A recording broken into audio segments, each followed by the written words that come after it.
ឈាមឡើង14តើលើសឈាមទេលោកគ្រូចុះអ្នកខ្លះទៀតឡើងដល់18 14លោកគ្រូ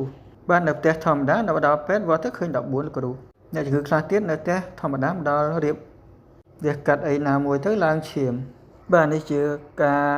ឡើងឈាមដោយការភ័យទេបាទអញ្ចឹងមិនមានជាការគ្រោះថ្នាក់អីនៅឡើយទេ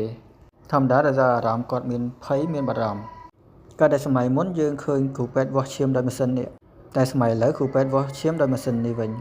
សម័យពីមុនមាននាឡិកាមានប្រដាប់សពមានស្តេតូមាននេះតើតែវាស់ដោយគ្រូពេទ្យបានដឹងច្បាស់ជាក់លាក់ជឿជាក់មិនចឹងអត់បាទតែឥឡូវយើងមានម៉ាស៊ីនវាស់ឈាមអូតូហើយចឹងអាចវាស់ឈាមនៅផ្ទះខ្លួនឯងបានដោយគ្រាន់តែមើលតាមការរបៀបណែនាំរបស់គ្រូពេទ្យទៅខ្ញុំជាវិទ្យាបរិសូមណែនាំឲ្យមានប្រដាប់វាស់ឈាមម្នាក់មួយនៅផ្ទះដើម្បីការពារកុំឲ្យមានបញ្ហាផ្សេងៗឡើងឈាមឬក៏ចុះឈាម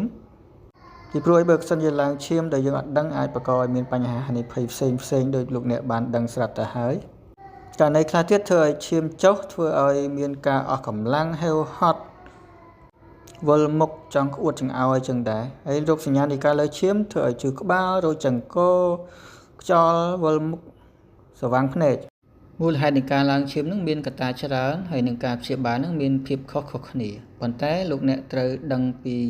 អ្វីទៅគឺសម្ពាធឈាមធម្មតានិងអ្វីទៅសម្ពាធឈាមឡើងនិងអ្វីទៅសម្ពាធឈាមចុះជាកត្តាសំខាន់សិន